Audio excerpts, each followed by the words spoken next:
Hi, it's William, and you know I'm legally blind, so you don't often see me in the kitchen. But I'm here tonight, and I'm going to take this plain, boring, white box cake mix it with a few berries, some heavy cream, and turn it into something special. Keep watching and see how it turns out.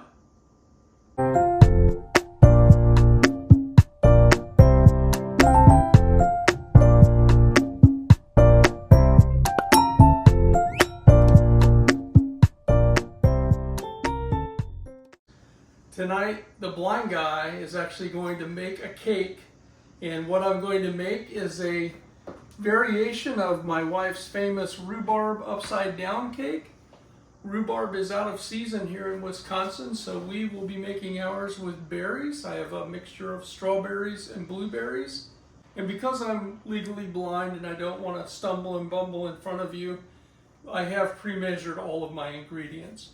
So our first step tonight is we take a mixing bowl, just a nice large size mixing bowl, and we're going to put our cake mix in there. I have a Pillsbury white cake mix, just a box cake mix, and we're just going to put that dried cake mix right in the bowl, just like that. We're going to prepare this recipe according to the directions on the box. And so what that means, since we're using whole eggs, we will use 3 eggs. If there were egg whites, they said you could use 4. We also will have a cup of water and a half a cup of oil. So let me get those in the batter here. So there's our water and our oil. Give it a good shake, make sure it's all in there. And then we're going to crack 3 eggs. You gotta watch it, make sure you don't get your shell in there. If you do, scoop it out with the shell. How I learned it growing up. But 3 eggs. Not nearly as smooth as my wife at this, but I did actually work at the breakfast shift at McDonald's when I was a youngster and did crack a few eggs in my day. So here we go. There we go. And then we are going to mix this for 2 minutes with our beaters.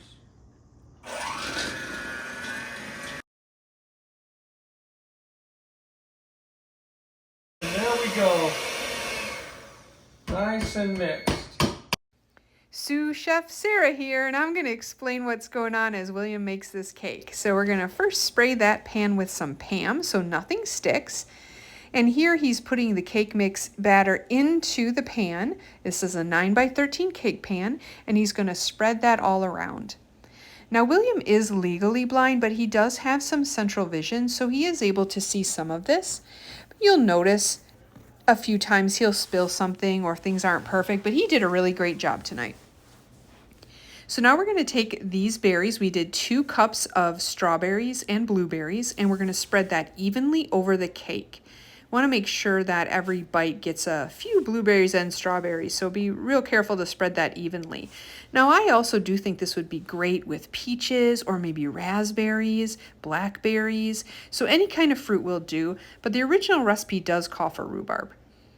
Now, we used 3/4 of a cup of sugar. The original recipe for rhubarb is 1 full cup because rhubarb is tart. But since these berries are a little bit more sweet, we used 3/4 of a cup of sugar on this. Make sure you get that all nice and evenly spread around. Now, on top of this sugar, we're going to pour 1 cup of heavy cream. We want to make sure that we're pouring that on slowly so it doesn't sink in there. We want it all to be on top of this. Now, 1 cup of heavy cream is also that small carton. So if you're buying it just for this recipe, it's that small carton. So you can see here, William did a great job pouring that nice and slow over all of those berries and that sugar so nothing's sunk down. Now, in just a second here, I'm going to put the recipe up on the screen, so if you want to screenshot it, it is coming right now. And I think William did a great job making this. I do want to give a little shout out to my friend Marlene, who gave me this recipe like 20 years ago. Well, you saw I got everything put together. I did need a little help, as you saw maybe some strange fingers in that video. But I do have the oven heated to 350 degrees. We're going to put this in for about 50 to 60 minutes or until it's golden brown. And what happens here, as this heats, everything that you see on top, the berries, the cream, the sugar, it's all going to sink to the bottom of this cake. And we're going to have an upside down cake. And it is very tasty. So it's going into the oven, 350 degrees, for 50 to 60 minutes or until it's golden brown.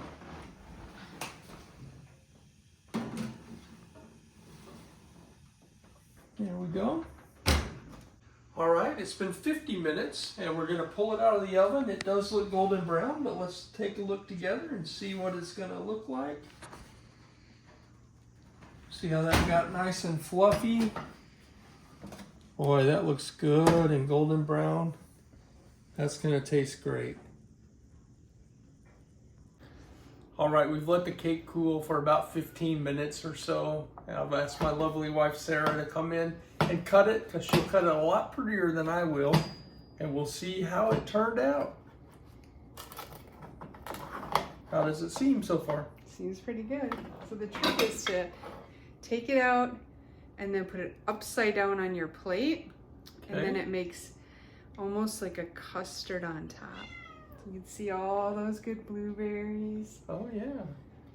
Why don't you take the first taste? Hang on 1 second. Oh, she's gonna give me a piece too. Okay, you hold that. Okay. Show them how pretty it is. Okay. Now. All right.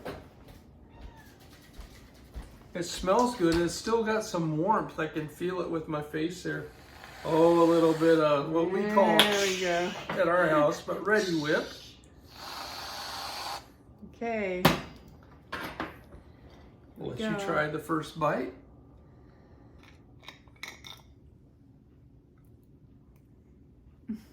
It's still warm. And the taste? It's so good. So good. Not bad for a blind guy, eh? So good. Good job, honey. Thank you.